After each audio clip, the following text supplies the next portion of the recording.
बिस्मिल्लाहिर्रहमानिर्रहीम। अस्सलाम वालेकुम। आज मैं आपको चिकन नगेट्स बनाना सिखाऊंगी चिकन ब्रेस्ट के साथ, और इसका जायका आपको बिल्कुल मैकडोनल्ड के चिकन नगेट्स के जैसा महसूस होगा।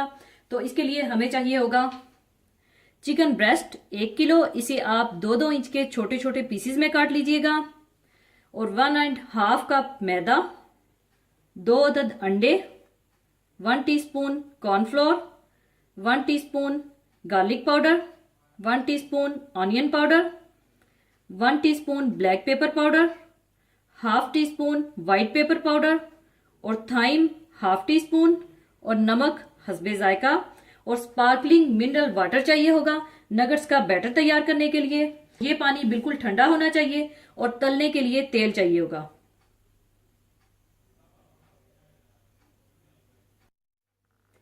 सबसे पहले आप नगेट्स का बैटर तैयार करने के लिए मैदे में cornflour, garlic powder, onion powder, black pepper powder, white pepper powder, thyme और नमक और अंडे डाल लें, और स्पार्कलिंग मिनरल वाटर के साथ अच्छा सा बैटर तैयार कर लें।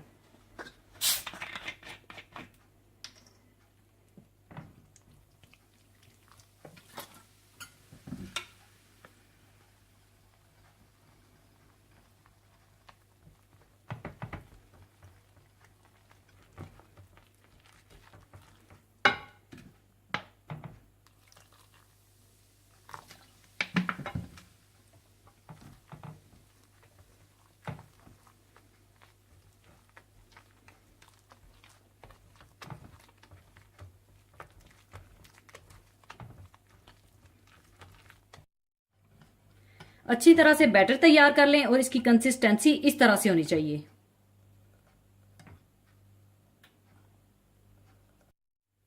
और अब आप चिकन को इसमें डिप करके तेल में डालते जाएं और गोल्डन ब्राउन करके निकालते जाएं।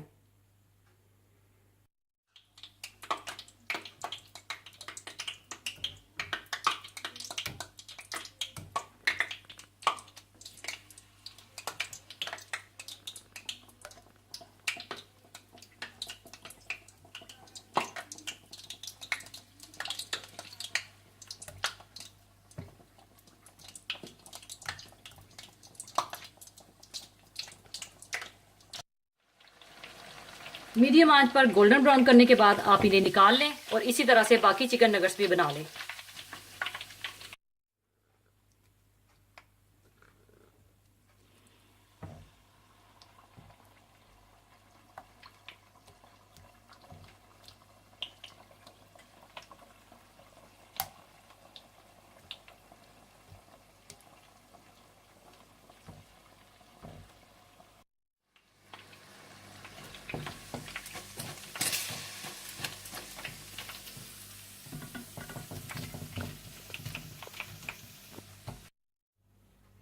लीजिए, चिकन नगेट्स तैयार हैं।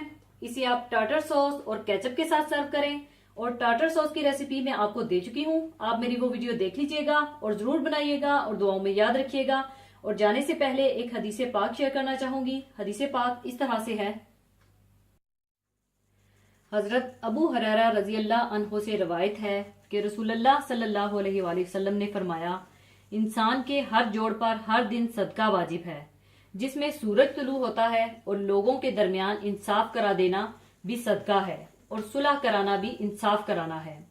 यानी इस्लाम का मतलब इंसान अपनी जात में अपने आसपास वालों के लिए रहमत और आफियत का सबब होता है। इसका वजूद इस घने दरख्त की तरह होता है, जिसकी छांव अपने नीचे आने वाले हर शख्स के लिए राहत और आराम का सबब होती है। इसका किरदार इसके अकीदे का अक्स होता है।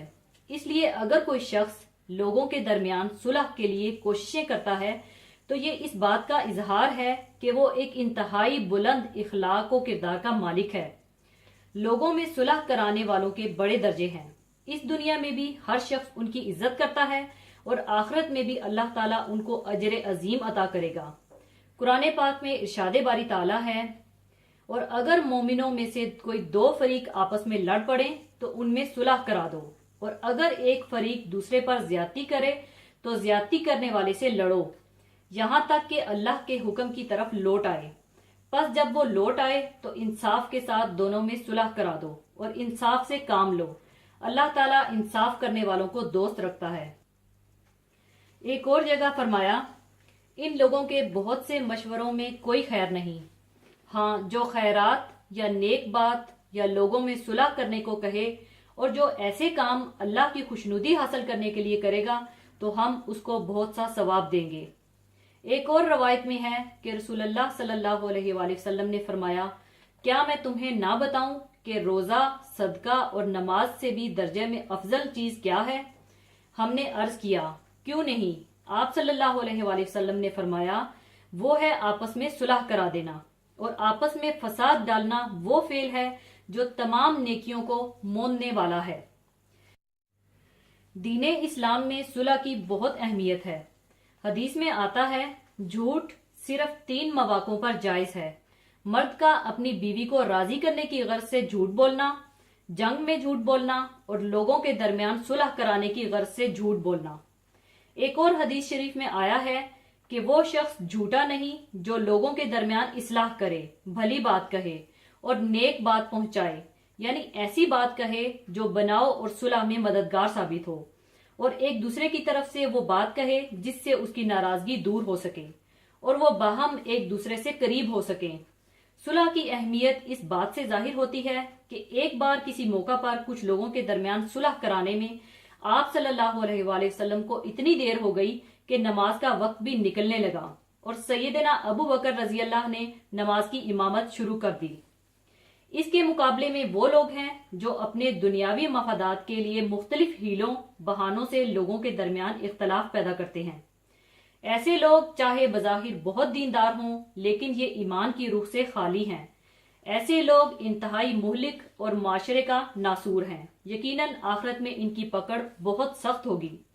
اللہ تعالی ہم سب کو اس حدیث پر عمل کرنے کی توفیق عطا فرمائے، آمین۔ اللہ تعالی ہمیں لوگوں کے درمیان صلح کروانے والا بنائے، نہ کہ اختلافات بڑھانے والا بنائے۔ اسی کے ساتھ میں آپ سے اجازت چاہوں گی۔ اپنا بہت خیال رکھیے گا، دعاؤں میں یاد رکھیے گا۔ اللہ حافظ۔